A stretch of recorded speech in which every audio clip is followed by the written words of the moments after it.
So hello, good day. I am Anika Julian Donere from DSM 11G, and for today I will be performing the eye assessment with train demonstration. This is done to detect any eye problems since eyesight is very important for us people to go on with our daily life activities. The first thing to do is to review the client's previous medical record if available. So this is done to identify instances of harm to patients, primarily her medical histories and current treatment procedures. Next is to determine the scope of assessment needed. Prepare the necessary equipment to conserve time and energy to ensure organization and increase efficiency and in performing the assessment. Perform hand washing and then gloves if deemed necessary. Greet the client politely and introduce self and verify the client's identity. Ask how the client would like to be called during the assessment and explain the procedure to do to the client, provided the client the opportunity to clarify or ask or raise any concerns, and to ensure the client's comfort, privacy, and confidentiality. So, hello ma'am, good morning. I am Anika Julian Donere, your student nurse for today, and can I see your student po? Can you please state your name? And your birthday? August 25, 2003. Okay, thank you. How would you like me to call you po? Just Princess. How are we going today ma'am? I'm good. So ma'am, did you eat your meal before going in here? Yes. How about your sleep? It's good. Today, ma'am, I'll be doing an eye assessment, and I am going to check how clear your eyesight is and check if there are any certain spots or angles wherein you have trouble seeing. Okay? Okay. During the conduct of the assessment, I will ask you to stand up, sit down, read something, or shine light in your eyes. I already adjusted the room temperature for you, and let me know if you're comfortable with it. Okay? And also, I already closed the doors for your privacy and to also avoid distractions. Rest assured that all the gathered data will remain confidential and only for the medical staff to see. Check for use of any visual aids prior to starting the test. So, ma'am, may I ask if you used contact lens or eyeglasses? No. Testing for distant visual acuity, have the client stand 20 feet from the Snellen chart or e-chart, cover the eye being tested, and ask the client to read each line until she cannot decipher the letters of the direction anymore. Take 3 readings, right eye, left eye, and both eyes. Then record the readings of each eye and both eyes to check how well a person can see the details of a letter or symbol from a specific distance. Okay? Yeah. Okay, so what I need you to do is to use the opaque card to cover your right eye first and try to read the letters that are written in Snellen's chart just up until the letter that you can still see. After that, we will repeat the procedure in the left eye, then both eyes uncovered after the patient.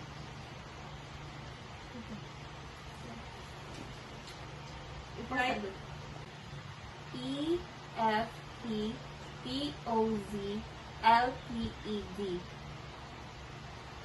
E F E T O Z L P E D F E C F D.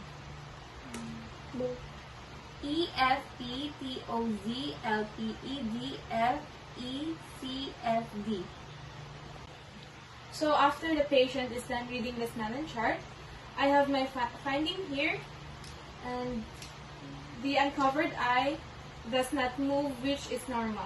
Perform selected vision test, light perception, and hand movements, then counting fingers. If the client is unable to see even the top line of the Snellen type chart, since the patient is able to see the 20 to 200 letters of the Snellen chart clearly, so we don't need to do that anymore. So now, we're going to proceed with assessing the external eye structures. First, we must visually inspect the eyes for alignment and symmetry.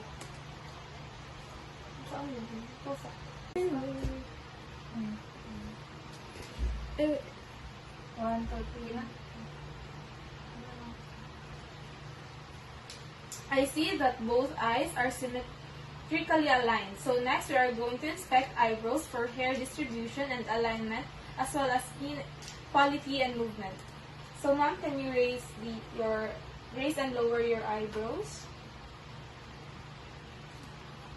So as I can see, hair is evenly distributed, skin is intact, eyebrows are symmetrically aligned with equal movement. Next is to inspect the eyelash for distribution and direction of the curl. Also eyelids for surface characteristics, position in relation to the cornea, ability to blink, and frequency of blinking.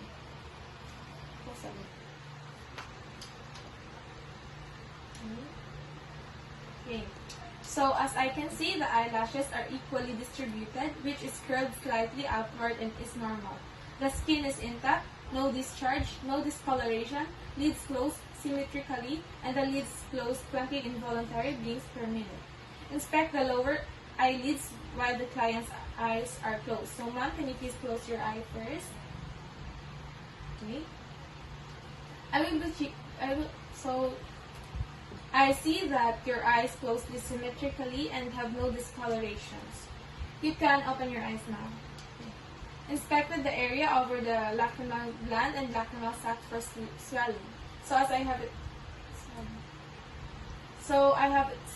have inspected, I don't see any edema, no swelling, no tearing of the lacrimal ducts.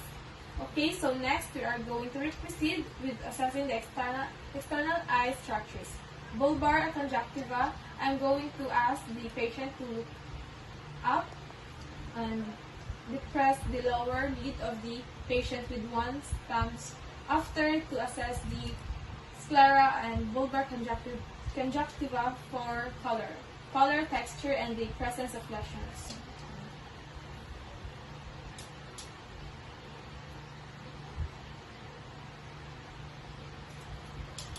So as I have noticed, it is transparent. Capillaries are sometimes evident. The sclera appears white and I don't see any lesions, so overall it's normal. Next is to inspect the cornea for clarity and texture.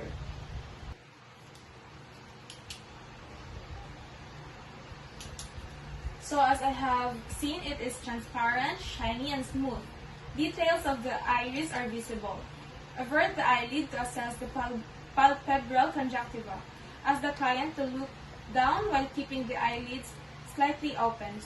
Gently grasp the client's eyelashes with your thumb and pull the lashes gently toward. Place a cotton tipped applicator stick about 1 cm above the lid margin and push it gently downward while holding the eyelashes. Hold the margin of the averted lid or eyelashes against the ridge of the upper body orbit with the applicator stick or your thumb. Inspect the conjunctiva for color, texture, lesions, and foreign bodies as well as each iris and pupil. Inspect each cornea and lens for opacities, clarity, and texture. Okay, ma'am, can you please close your eyes?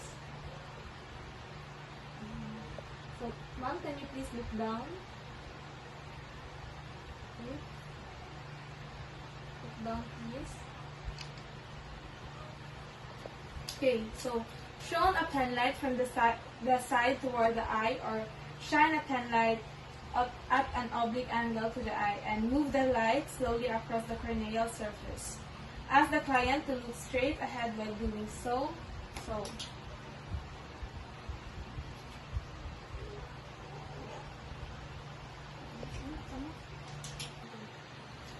Okay, so as I have seen, your cornea is brown. And okay, so now I'm going to shine a light to check for opacity. Okay.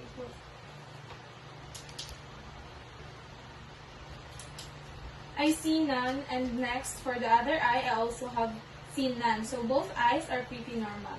Now I'm going to assess each pupil's direct and consensual reaction to light. So the first thing that we need to do is to darken the room partially and ask the client to look straight ahead. Using a pen light and approaching from the side, shine a light on the pupil. Observe the response of the illuminated pupil, and it should be constrict for direct response. Shine the light on the pupil again and observe the response of the other pupil. It should also constrict for a consensual response. So, can you look straight ahead now?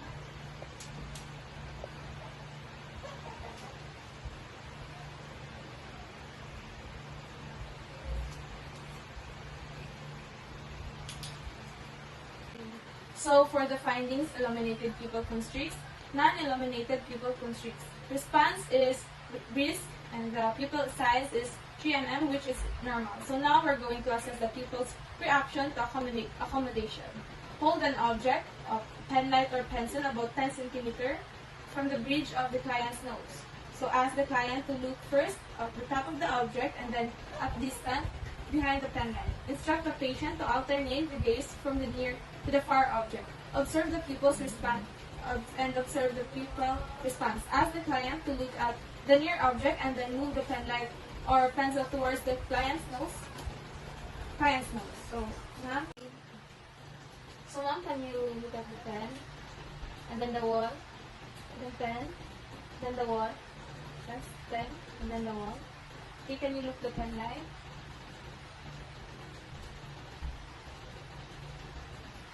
Okay. So I see normal findings. The pupils constrict when looking at a near object. Pupils dilate when looking at far objects, and the pupils converge when a near object is moved toward the nose. To record normal assessment of the pupils, use the abbreviation PERRLA or PRLA and assess ocular alignment arising from the extraocular muscles from about 2 feet directly in front of the patient. Shine a light onto the patient's eyes and ask them to look at it. Inspect the reflections of the corneas. Look for direct and consensual reactions. So, ma'am, I will shine a light approximately 2 feet towards you, and I will shine it towards your eyes. Just look straight ahead and check if both eyes reflect the light. So both of the light. Oh. So, ma'am, can you look straight ahead? Okay, so both of the lights shine at the both eyes, which is normal. Now we're going to do the cardinal field of gaze test. So I'm going to stand 2 to 3 feet in front of the patient and ask the patient to follow my examining finger with the pen light while making a wide H in the air. So, ma'am, can you look at the pen light?